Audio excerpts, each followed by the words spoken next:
ẹ̀yin tèmi eléyìí kì í ṣe content o but true life story. Ọmọ ó gbé ìyá ẹ̀ lọ sílé ẹjọ́ torí pé ìyá ẹ̀ ṣe BBL, òun náà wá ní kóun fẹ́ ṣe, ìyá ẹ̀ wá gbà fún un, ìyá ọ̀ sọ̀dí tó fi ṣe. Ṣùgbọ́n tẹ bá farabalẹ̀ wo fídíò ìtàn, ẹ máa gbọ́ ohun tó ṣẹlẹ̀ tí ìyá ẹ̀ fi ṣe. Ṣóyé yín. Meanwhile, ọmọ yẹn náà ó ti lọ gbá research lórí BBL yẹn, ó ti mọ̀ nípa ẹ̀, ó ti yẹn ló fi ní kóun náà fẹ́ ṣe. Ṣùgbọ́n ẹ wo kan tó padà ṣẹlẹ̀ lẹ́yìn yẹn, òwú ìyá Gbon òun lọ mọ́rán. wọ́n ti ṣe gbogbo tó wù ọ́ nínú ọkàn pé kí ilé ẹjọ́ ẹ̀ kó fi ipá ọwọ́ òfin mú ìyá rẹ̀ láti rí pé ó jẹ́ kó ṣe tó wà ní ọkàn rẹ̀. Ṣé bẹ́ẹ̀ náà ibẹ̀ kọ́? Bẹ́ẹ̀ ni sà. Kí ló ṣẹlẹ̀? Kí ló wà ní ọkàn rẹ̀ gan tí o fẹ́ ṣe tí ìyá ò jẹ́ kó ṣe? Adájọ́, ṣé mo lè ṣàlàyé ara mi ní èdè Gẹ̀ẹ́sì? Bẹ́ẹ̀ni, àyè gbà láti ṣàlàyé rẹ̀ ní èdè Gẹ̀ẹ́sì. My name is Folashade and I am 20 years old, as the judge has said. So today, I brought my mother to the court today because I want the court to compel her to approve my BBL. Your BBL? Yes, I want to go for my surgery. Your BBL surgery? Yes. And also breast enlargement, but she has disapproved. She has refused to give me her approval, and I don't understand her reason. You want to go for BBL and chest enlargement? Yes, sir. Right. And your mother disapproved of it? Yes, sir. Right. Yes, sir. She has actually done her own. And actually, my dad left when we were very young, and she has been the one taking care of everything. My daddy left when I was just 3 years old. That's 17 years ago. And my mom has worked very hard to cater for my needs. But she has, growing up, I have never seen her in a relationship that lasts more than 2 months. Men just use and dump. After 2 months, they have gone their own again. Then 5 years ago, my mom just called me and said, oh, she wants to go on a small journey. Took me to a friend's place because I was just preparing to enter the university that time. Then few months later, she came back and I could not believe my eyes because my mom had coughs in where there was none before. Her whole body had changed. And she now confessed to me that, oh, she went for a BBL for reasons known to her since I am too young to understand. Then after that time, her life changed. She started getting suitors, like people were attracted to her. The same men that were running away from her are now chasing her. And now she even gets to pick the one that she wants. Even presently, we are no more staying in our one room apartment. We now stay in a very comfortable house, which is 3-bedroom, and it's just the both of us. Even me myself, I'm not left out because I get so many gifts from her suitors, the one that she knows about and even the one she doesn't know about. And now I'm beginning to think that maybe my dad left her because of the way she looked. And looking at myself, I am looking exactly like my mom before the surgery. Now I'm thinking, why don't I do my own BBL? Maybe my life will change just like hers has changed. And I spoke to her about it and she has refused without giving any genuine reasons for it. She's just saying no. So I want the court to talk to her, to explain and let me know the reasons why she is disapproving, seeing how she is glowing after doing her own surgery. Ayekooto tó sọ tó wà wájú mo sọ pé kí ìyá rẹ̀ tó ṣe nǹkan bẹ́ẹ̀ yẹn kò sí ọkùnrin kankan tó wá ká tó wá wá o, ìwà tó nìkan ni ní gbogbo ìgbà. Ṣùgbọ́n báyìí ní nǹkan bí ọdún 5 sẹ́yìn ìyá ẹ̀ náà lọ ṣe nǹkan bẹ́ẹ̀ nílùú Turkey. Dé láti gbà yẹn ni àwọn olówó, àwọn politicians, àwọn onípò ńláńlá ti bẹ̀rẹ̀ sí ń wá ìwọ ìyá ẹ̀ wálé tó sì ń náwó tó pọ̀ lé lórí. Pé wọ́n gan ọ̀pọ̀lọpọ̀ ẹ̀bùn ni àwọn tó ń wójú ìyá ẹ̀ láti fi jẹ́ ọ̀rẹ́ tí wọ́n náwó ẹ̀ sí ẹ.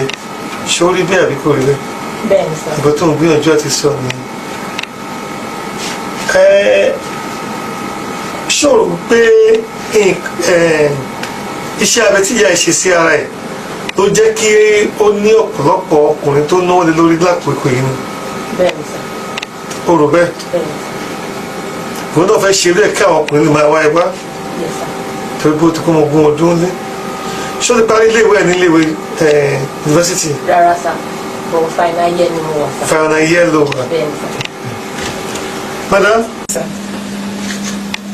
ẹ ti sọ fi kàn yín ó ní kí ilé tó yẹ kó fi pa mọ́ yín àtẹ̀wé lọ́wọ́ òfin kẹjẹ kó ń ṣe nǹkan tó wù òun kẹjẹ bẹ́ẹ̀ ṣe sí ti ní kí lè rí sọ sí nǹkan tó ń sọ. òótọ́ ni pé mo ṣe BBL àmọ́ ní àwọn iṣẹ́ abẹ tó túra ṣe. àmọ́ láwọn ìdí kan tèmi náà fi ṣe gẹ́gẹ́ bó ṣe sọ wípé kò sí relationship tí mo bá ti wò tó máa last more than 2 months.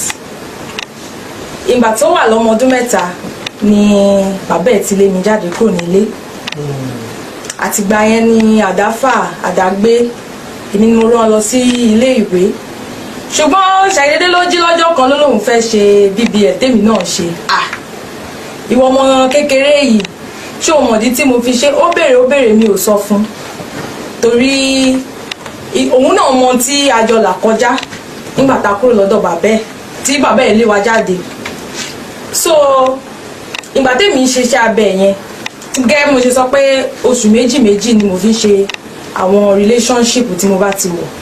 tí a bá ti mọ nínú relationship kan láàárín oṣù méjì ọkùnrin àti sálọ. bẹ́ẹ̀ni torí wọ́n máa ń sọ pé wọ́n máa ní mi ò dùn rí lọ́mọge tó. ok pé ẹ lẹ́wà tó. bẹ́ẹ̀ni ẹ dẹ̀ mọ yín táwọn ọkùnrin ń wá ní ayé ìsìn kóbìnrin nídìí kó lọ́yàn. mẹ́sàn-án lórí afẹ́fẹ́. ni wọ́n wá so ìdí nìyẹn ìgbà yẹn mo wáṣẹ́ náà mo dẹ̀ rí iṣẹ́ ìjọba inú iṣẹ́ ìjọba yẹn náà kò tún sí. ẹyin tó wá yín wá tó wá yín wá. kò sí òun dẹ̀ ní ó máa nídìí láti lọ sí ilé ìwé owó ilé ìwé ta ló máa san èmi ni mo máa san bàbá ẹ̀ ò dá sí wa mọ́ so ìgbà tí mo dẹ̀ ṣe àwọn ọkùnrin wọ́n wá mi wá owó yẹn náà ni mo fi rán nílé ìwé bó ṣe wà yìí kò tí tó ní boyfriend tó bá máa ní boyfriend gan bóyá kò sọ fún mi ná. ọmọ ọdún mélòó ni ẹ̀yin fẹ́ pẹ́ ṣe wà yìí. 38. ọmọ ọdún mélòó ni ẹ wà nígbà tí ẹ bí. 18 years. 18 years. bẹ́ẹ̀ni sà. ìdí tí ẹ fi ṣe iṣẹ́ abẹ náà ni pé torí pé àwọn ọkùnrin wọ́n fojú tẹ́bẹ́ lóyún pé ẹ lẹ́wà tó. ṣé ìbọn báyà ọkùnrin náà tó náà ti kọ́ ọgbọ́n ọdún ṣé ìbọn báyà ọkùnrin náà ti ń wá wá báyìí tó sọ pé òun náà lẹ́wà tó nígbà tí pé ó sọ pé ó lè lò ń jọ kí ẹ tó ṣe nǹkan tí ẹ ṣe. ṣé ìbọn bóyá ọkùnrin ti wá wá Fọlákẹ́ ṣé ọkùnrin ti wá ẹ wá pé o ò lẹ́wà tó ní lásìkò yìí ni. kí n tó pé 20 years gan ló ti ń wá ló ti ń sọ bẹ́ẹ̀. ló ti sọ bẹ́ẹ̀ fún ẹ pé o ò lẹ́wà tó. bẹ́ẹ̀ ni sà. wá gbàgbọ́ pé nǹkan tí mọ́mì ẹ̀ ń ṣe tí wọn náà bá ṣe pé báyà wá àwọn ọkùnrin á tẹ̀lé. mo ṣú ọ̀sán. o ṣú ọ̀. ó dá mi lójú gan. ó dá ẹ lójú gan. ọ̀gá ilé ẹjẹ́ lálẹ́ o. arábìnrin ìyá ọmọ ẹ sọ ní ṣókí fún ẹjọ́ kí ni èrè àbí benefit tí ẹ rí lórí bí ẹ ṣe iṣẹ́ abẹ tó ń túra ṣe yìí. benefit tí mo rí nínú rẹ̀ ni pé mo ní self confidence àwọn ibi tí mi ò lè wọ̀ tẹ́lẹ̀ ṣùgbọ́n pẹ̀lú iṣẹ́ abẹ yẹn mo lè wọ̀ bẹ̀ báyìí then òun náà ó mówó wọlé fún wa even tí a bá gbà fáwọn kan òun náà ń jẹ nínú ẹ̀ òun ní ẹbí léèrè ó ń jẹ nínú ẹ̀ so benefit self confidence yẹn ó ti wà ìsìn báyìí. ṣó nìkan míì yàn sí báyà nǹkan tó dé ìpalára tẹ́ ẹ̀ ń kojú tẹ́ ẹ̀ fẹ́ kọ́ wọ́n ṣe nǹkan tẹ́ ẹ ṣe tó fún yín ní confidence tó fún yín lówó tó fún yín ní nǹkan tẹ́ ẹ̀ ń fẹ́ tẹ́ ẹ̀ fẹ́ kọ́ wọ́n ṣe ṣé ó ní nǹkan ìpalára tó wà níbẹ̀ ni. àwọn complications máa ń wà bó dẹ̀ ṣe wà yìí kò ní owó tó máa fi ṣe bóyá ó máa fi lọ sáré sọ́dọ̀ dókítà pé oògùn tí à ń lò ipò máa lò kò possible kó lówó yẹn. complications. bẹ́ẹ̀ni. ṣé lè ṣàlàyé fún wa díẹ̀. Bí àwọn complications díẹ̀ náà ni ó máa ń wà ní díẹ̀ bí kò máa bí mo ṣe bímọ yìí nsìn kò tí bímọ èmi dẹ̀ ti mo ti already dáa dúró pé mi ò bímọ mọ́ understand so bíbí ọmọ yẹn ó ti yọ níbẹ̀ so anything tó bá máa ṣẹlẹ̀ lẹ́yìn yẹn mo máa fara mọ́. kódà àlàyé yóò tẹ́ mi lọ́rùn dáadáa mo rò pé ní ìkòríta tí a dé yìí nílẹ̀ ẹjọ́ yìí a máa pe àwọn tó mọ̀ ní ìmọ̀ ìfúntẹ̀dọ̀ nípa iṣẹ́ abẹ atúralógeṣe. Dókítà Ọ̀jápínwà Àjàyí ẹ wá síwájú.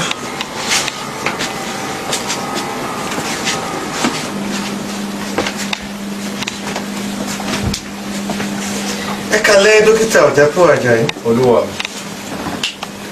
Ẹ sọ ìgbà tẹ́ ti ṣe iṣẹ́ dókítà tó máa ń túra ṣe. ó ti tó bí 10 years. Cosmetic surgery. ó ti tó bí 10 years. Ó ti tó bí ọdún mẹ́wàá tẹ́ ti ń ṣe. bẹ́ẹ̀ sọ. Ṣé ẹ lè sọ ní méjì mẹ́ta bí mélòó ti ṣe pé mo ṣiṣẹ́ abẹ tó túra ṣe. ṣé bí 10 years báyìí ti ń ṣòro ọkàn tí tá a lè máa falẹ̀ ní èjì mẹ́ta ó ti ìkólóye ó ti pọ̀. Ẹ ti ṣe lé tó pọ̀ lọ́pọ̀lọpọ̀.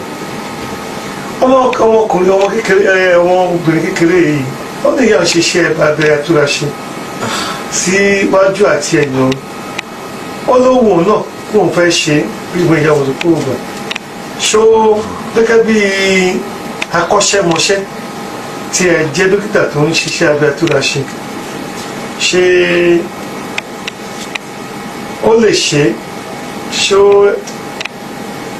ìwòsàn ara ẹ̀ tẹ̀ ṣó lè gbé láti ṣé ó tọ́ láti ṣe ẹ là wá lóye. ìbéèrè yẹn lọ ó rí sọmọ ṣùgbọ́n màá dáhùn lélẹ̀ torí ká tún sọ pé a ṣe anything a máa béèrè consent wọn pé ṣé o agree nǹkan báyìí báyìí ló lè tẹ̀lé o nǹkan báyìí báyìí torí náà. ẹ máa béèrè pé tí nǹkan báyìí bá ṣẹlẹ̀ ṣó tẹ́ ẹ lọ́rùn. ló tẹ́ ẹ lọ́rùn. ẹ tó fẹ́ ṣe iṣẹ́ abẹ bẹ́ẹ̀. ẹ oríṣiríṣi nǹkan tó máa ń tẹ̀lé ńgbà míì torí lè fa ọgbà mi ó lè fa infertility later on. ó lè bá kí n má rọmọ bí. ó lè tètè rọmọ bí mo ṣe fẹ́ ń tẹ́lẹ̀ later on. ọ̀rọ̀ breastfeed náà might have challenge tó bá yá. another thing gbà mí gan. ẹ jọ ẹ sọ léde Yorùbá dára kó yé wa. òkè báyà àti fún ọmọ lọ́mú lè wá jẹ́ another challenge náà tó bá yá. So ẹlẹ́kẹta tí màá tún dákọ̀ nígbà míì ó máa ń fa infection ó lè lead to kó máa bá dùgbọ̀ ní infection. ẹ sọ léde Yorùbá kó yé wa dáadáa. bí báyìí kó ní infection ẹ bá mi. ok bí àìsàn kéèyàn máa láìsàn. bí àìsàn máa láìsàn àwọn ọ̀sẹ̀ kan nígbà míì ó lè lead to liver cancer adlondon excess fat tó máa kó mọ́ ìyẹn máa fa can even lead to death but then since tó ti sáìn ni ẹ. ẹ má bínú fún ohun tí mo kọ sílẹ̀ kó lè yí mi lẹ́nu. ó máa lead to cancer. ó lè lead to cancer tó bá yá. ó lè lead ó lè di ọ̀kan tó máa fa ikú èèyàn gan. bọ̀ ó ti fìwé ẹ̀ ó ti fọwọ́ ara ẹ̀ sọ pé òun fẹ́ ẹ so kò sí òfin tó di àwa mọ́ tí tó ń fúnra sọ pé consent òun ni o ó wù ú láti ṣe ni o òun dẹ̀ ṣe tán àti ṣé ó lè ti fọwọ́ ẹ̀ sọ pé òun ló fẹ́ ṣe é o so ọwọ́ wa sínú ẹ̀ mọ́ tó tábà wá ṣe o àti jẹgẹ òfin so àwọn kan tó lè jẹ́ bíi tó a máa ṣàlàyé fún ọ lẹ́yọ̀ kọ̀ọ̀kan pé báyìí ni o ṣó o fara mọ́ ṣó o fẹ́ ṣe é torí ìgbà míì a máa ń discourage ọ̀pọ̀lọpọ̀ ọ̀gá máa ṣe kíní ò dáa kíní báyìí ẹnìkan báyìí ó lè fà kan báyìí ó lè fà ṣùgbọ́n mi à sọ pé dandan òun kan tó ń fẹ́ gangan nìyẹn wọ́n àti bẹ́ẹ̀ kọ́ ń wà lọ èmi náà máa gbowó tèmi ẹ̀rọ náà jẹun so bàbá ti bá ẹ̀kọ́ sòótọ́ ọ̀rọ̀ àá gbèwé lé lọ́wọ́ sáyẹn yẹn tó bá dọ́jọ́ iwájú ò ní sọ pé àwa la ṣe nǹkan báyìí ìwé tá a fún ẹ lọ́jọ́ sí ní. ẹ ti trend actually táwọn èèyàn obìnrin gbà pé tọ́ba ti ní àyà tó tóbi ẹ̀yìn tó tóbi wọ́n dà pé wọ́n tí ìṣobìnrin tó kò sì rí bẹ́ẹ̀. ó dàbí ọmọ agbègbè nìkan ní inferiority complex mindset ni so téèyàn bá nǹkan tó ti mindset wọn wọ́n fi jọ ń fi pé báyà wọn ò ṣe kinní kan tó wọn ṣe kinní kan tó irọ́ ni tó téèyàn bá fọkàn ẹ̀ balẹ̀ ní tòótọ́ take care of yourself dress well and appear well nǹkan tó bá even when you are educated, there's a little of, you don't have to give yourself unnecessary inferiority complex. So because that my advice you want to pay, they should develop themselves. They should their own kind of person will look for you instead of giving yourself to everybody. Yes, but quand on fait chez yẹn gbà mí, àwọn ọ̀rọ̀ kan wà tó wù mí kí n sọ. ẹ tẹ̀síwájú eléyìí tẹ̀ bá fẹ́ sọ ṣùgbọ́n afẹ́kẹ́lá ẹ̀ olóyè dáadáa ní ẹjọ́ yìí ṣùgbọ́n eléyìí tẹ̀ bá fẹ́ sọ ẹ bá sọ. So on this issue, inferiority complex here has made many of them to take actions that are not actually necessary. But then it's not by although I can like here, yes, yeah, I can tell the water you just say to weekend, but I can like here. So and because it's what they liked, what they wanted, though the money, even the financial implication is much too. The financial implication is much. So and I don't know if the person is willing, if the person is ready to commit so much, no problem, we'll do it. But then our emphasis is that there are so much risk attached to this thing. There are so much risk and disadvantages attached to that. We encourage people not to go into it, except those that have made up their mind. We come back no first share. Then at that point. Now look at Folake, a 20 years old. Torí dọ̀tọ̀ tó gbé ìyá ìwà sílé jẹ́ náà sílẹ̀ pé kí o fi di ìyá òpé kó fún láyè láti ṣe iṣẹ́ abẹ aṣaralóge yìí. Ṣé gẹ́gẹ́ bí akọ́ṣẹ́mọṣẹ́ kí lè rògbà tí kí a tó pè àwọn ẹgbẹ́ wọlé? Ẹ jẹ́ n béèrè àwọn ìbéèrè kan lọ́wọ́ ẹ̀. Okay. In the next 10 years, how do you want to see yourself? Fọlákẹ́ wọ́n lẹ́yìn ọdún wá síbí ipò ló ti fẹ́ rí ara rẹ̀.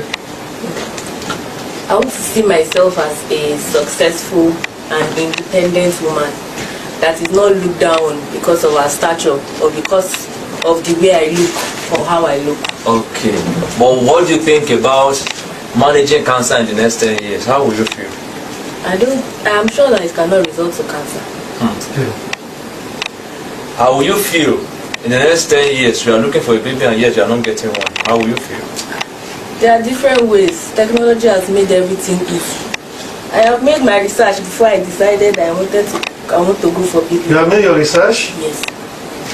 Tó torí náà gẹ́gẹ́ bí adájọ́ ẹjọ́ yìí mo fi òtẹ́lẹ̀ pé ẹjọ́ tó wá sílé ẹjọ́ yìí a ò gbà wọlé àdánù tí ìyá ẹ la gbà pé kó má ṣe pé olólùfẹ́ tòótọ́ tá ní ìfẹ́ tọkàntọkàn àwa síwájú ẹ̀ nítòótọ́ bàbá ẹ ti ṣe ìkọ́ṣẹ́ ó ti gbin oró tí ò da ẹ sílẹ̀ tó rò pé bóyá òun ló fà á tó fi lébà ìyá ẹ síta rárá o ìwà bàbá ti tiẹ̀ lásán nìyẹn kò túmọ̀ yìí pé torí pé ìyá ò rẹwà tó ló jẹ́ kí bàbá ẹ lé síta bàbá ẹ kò wà bẹ́ẹ̀ lójú tiẹ̀ wọ́n kàn ń rò bẹ́ẹ̀ rárá kì í ṣe torí bẹ́ẹ̀ torí ẹni tí bàbá ẹ jẹ́ ni kì í ṣe torí pé bí ìyá ẹ ṣe rí ìdájọ́ mi ni ilé ní àṣẹlẹ̀ yìí kí tó bá ní àṣẹlẹ̀ Fọlákẹ́ mi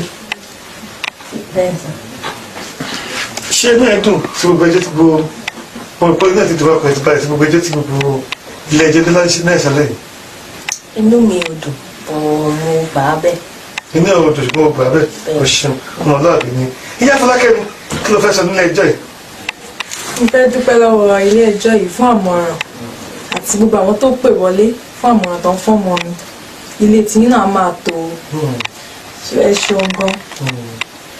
ẹ ṣeun ìyá Fọlákẹ́ mi tẹ́ bá Fọlákẹ́ mi dáadáa mọ́ra gẹ́gẹ́ bí ilé ẹjọ́ yìí náà àwọn máa kàn sí Fọlákẹ́ mi lóòrèkóòrè láti mọ bó ṣe ń dàgbà sí wálé rẹ Fọlákẹ́ mi